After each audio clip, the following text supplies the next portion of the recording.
Another painful start to the trading week, this one, considering that when we came into trade, you had the Nifty futures or SGX Nifty for that matter, indicating a gap down start for us. You had the US futures scale lower by about 300 points, and all of Asia was reading under pressure. And to think of it, this is not damage that's coming out of the blue. The Ukraine and Russia situation is a reality, and we seem to be reacting to that almost on a daily basis. It was no different today. We finally, although, managed to close at that 15,900 print, or at least close abouts with that. But at one point in time, we even reached that 15,800 mark, and from there saw a mild bit of recovery. Regardless, in closing bell, we're going home with a 366-point loss with an acute market breadth well in favor of the declines by about almost 161 F&O stocks standing to the declines today. And all sectors bled, barring metals for that matter. Relatively, you can say some of the oil sensitives were a little bit better, and power, pharmaceuticals, etc. fell a lot less, or for that matter some of the IT big boys as well, which I'll come to in just a bit, than other sectors. And by other sectors, just look at the kind of pressure point, for instance, that you had on an Nifty Bank amongst the Nifty movers. That fell almost about 7.5%. Autos was another very weak pocket.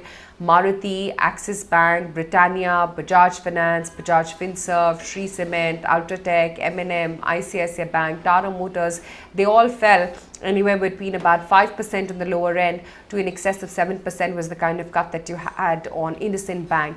It was even worse for the broader end of the market. JK Cement, after announcing their foray into the paint segment, fell 10.5%. You had Idea, which was down 8.25%. Chola Finance, Godrej Consumer Products, BOB, these were all some of the downturns today. Having said that, oil sensitives like ONGC bounced up almost 13% at the session highs and closed in with a 12% gain nearabouts. Z was a big mover today, held out 6.5%, and the entire metals basket, everything from a Hindalco to a Tata Steel, these were all stocks that were fairly resilient today. Bharti was a surprise mover, held out by almost about 4%. And then some of the cleaner fuel names like Balrampur Chini, for instance, that was one stock which was also holding out quite steadily in trade today. That said, the construct of the market, of course, is weak. There is no taking away from that fact. The Nifty has now declined over about 5% since the start of this month, and we're not even 10 days into the brand new month. It's trading now at its lowest level since 28th of July 2021. We're almost close to the COVID pandemic levels, or session lows for that matter. The Nifty Bank has declined about 20% from its all-time highs. It's now entered into a bear market territory.